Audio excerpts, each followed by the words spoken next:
Hello, my wonderful, beautiful friends. Guys, welcome back to another episode of entitled people, where you know the drill. You'll hear stories about people who think they're better than you and can do whatever the heck they want because they're special. Well, in their mind, they think they're special. Guys, I hope you're having a superb day today as always. And the stories in this episode are filled with the most entitled people ever, guys. So I hope you enjoy the stories today and do hit that subscribe button for future tales.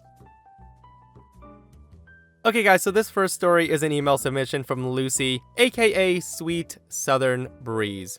If you're listening, Lucy, thank you so much for submitting this awesome story. And for those interested, the email is in the description box below. So this happened about 3 years ago on a particularly hot and sticky August day. The air conditioning was on full blast inside the Dollar General, but it did little to combat the heat other than make the situation somewhat bearable.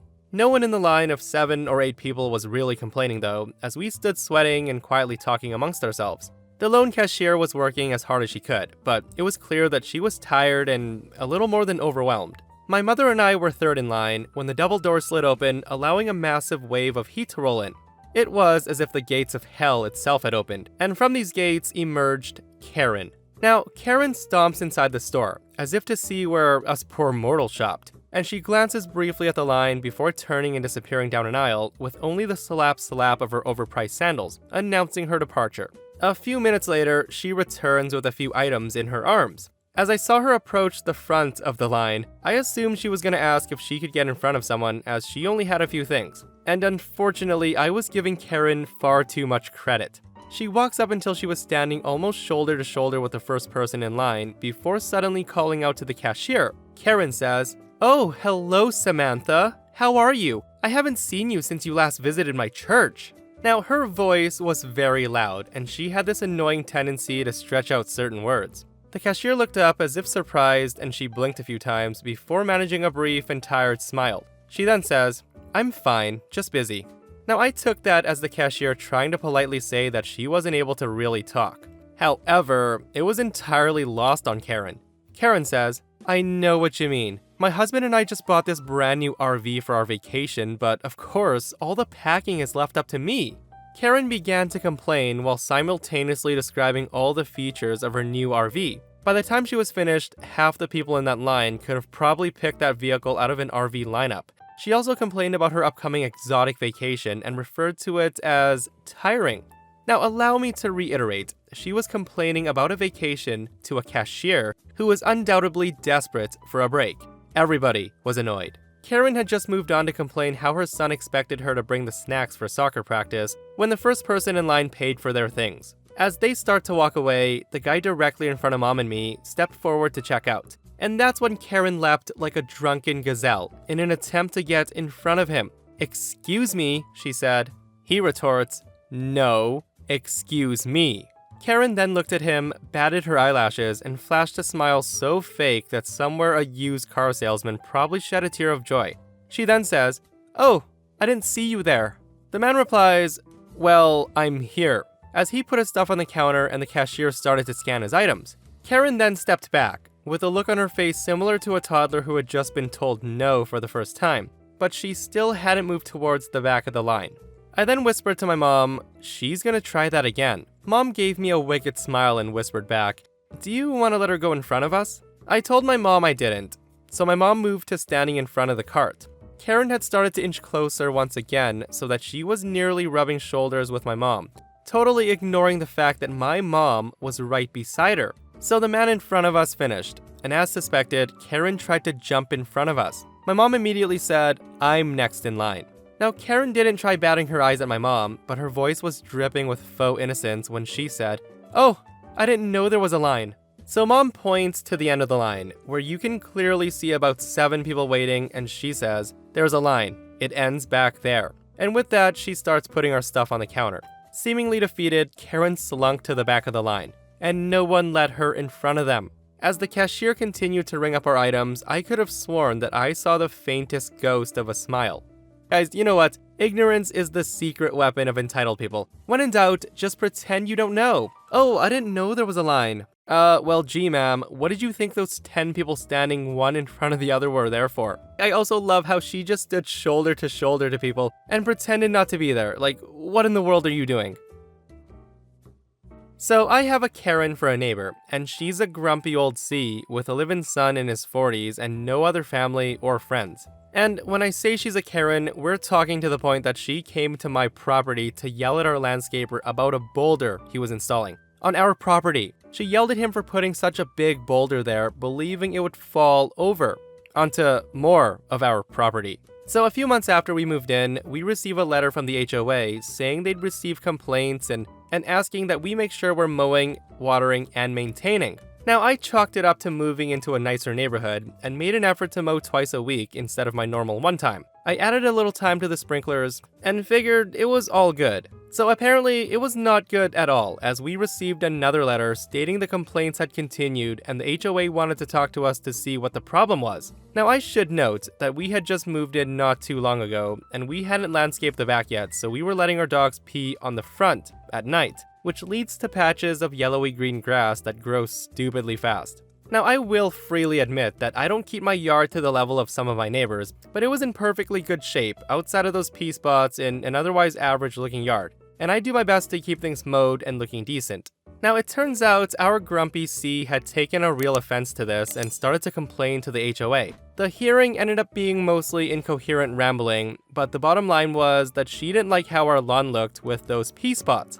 While the HOA agreed that this was not her business and definitely not theirs, I decided that she was right, and we should stop letting our dogs out to the front to pee, as I also don't like the pee spots. Now, I put them on a leash and let them do their business in her yard.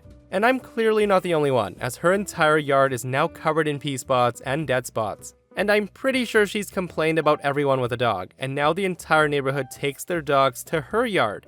Now, the best part is, she actually does the worst job ever taking care of her lawn. She's got weeds and crabgrass everywhere, and she just waters it almost non-stop. So today, I got to report her to the HOA for her yard looking terrible. If it were any other house, I wouldn't care at all, but this lady wanted lawns without spots, so I'm just doing my part to enforce her rules. My friends, how the heck can you be that damn entitled and petty to complain about the way other people's yards look? So scrolling through the comments, a lot of people are saying that she needs to get a life, but honestly, I think she just needs a friend so she can be happy. You know what they say, guys, misery loves company. So this just happened last week, and just thinking about this, I'm shaking in frustration and sheer astonishment at this level of entitlement. So last week, it's the end of a semester here at university, which means that most of the students are rounding up coursework, presentations, and essays while preparing for the long study nights of Easter break. Now, it's safe to say that most of us, including me, are very stressed and sleep deprived. It's in this context of mental and physical exhaustion that this story takes place. Now, it has to be noted that my bedroom door sometimes doesn't lock. It needs to be pulled hard to be fully closed, and I happen to have forgotten to do this a couple times, and the night of the incident was obviously one of them. So after a full day of reading and essay planning, I went to sleep around 11 p.m. and fell asleep almost immediately. Like I said, I was absolutely exhausted. A few hours later, I heard what sounded like hushed footsteps near my bed. I'm a very light sleeper, and I'm awoken by the smallest unfamiliar noises, due to PTSD.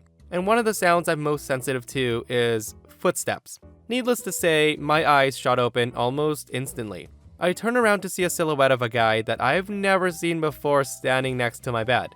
I could make out a bit of his face, nothing scary about his appearance aside from the fact that I didn't know who he was. He was staring at me, in my bedroom, in the middle of the night.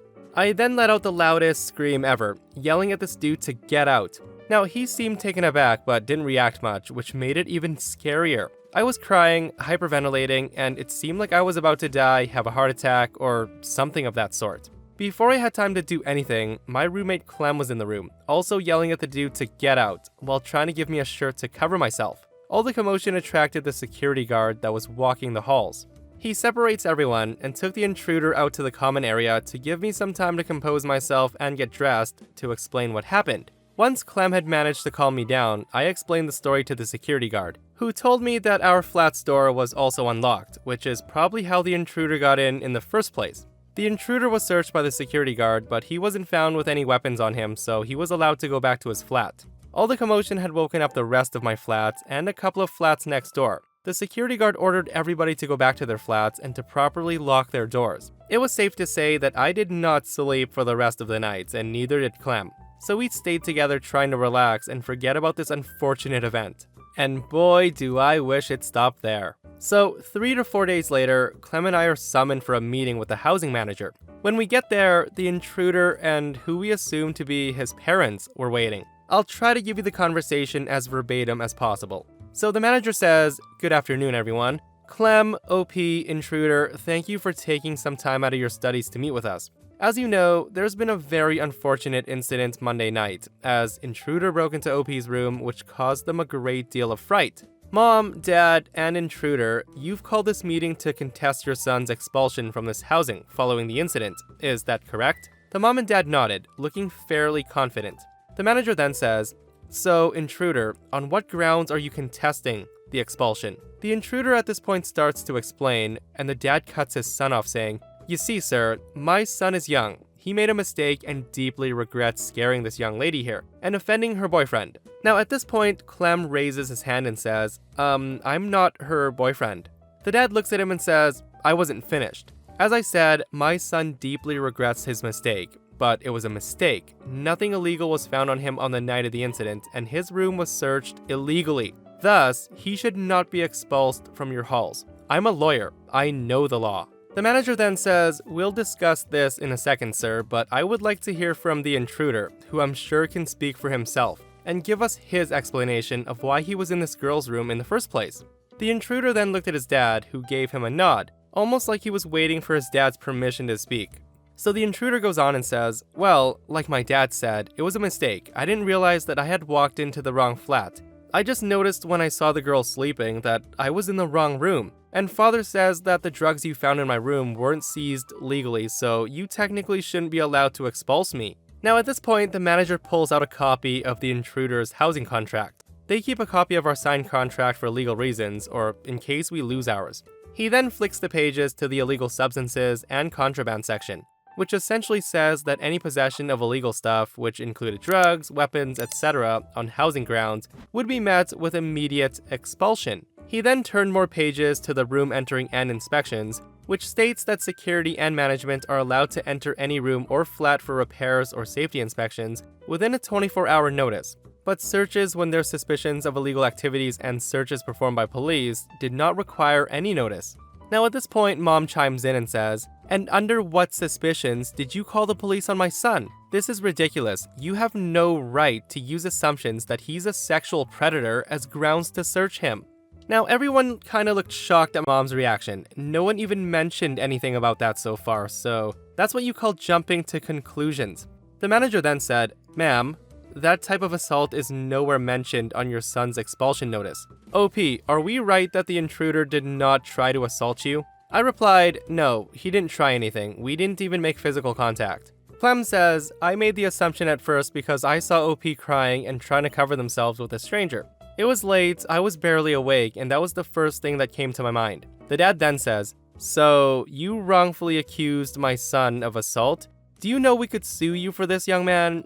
I work for a very prestigious law firm." The manager then says, "Everyone calm down. No one is suing anyone here, especially since no allegations were made. It was something said in the heat of the moment. Besides, your son is being expelled because ecstasy and marijuana were found in his room on Tuesday, not because he tried assaulting this girl. Let's make this clear. There is zero tolerance for drugs. His room was searched because he admitted to the security guard that intervened that he was under the influence. Now, if you can't give me substantial evidence that the intruder hasn't violated his contract, we will end this meeting. Does anyone have anything to add?" At this point, Mom looked furious and she said, "Well, I have something I need to say. I think that this young girl right here should be issuing an apology to my boy for getting him expelled. If she had measured her response to my son's presence and had slept with a shirt on, none of this would have happened.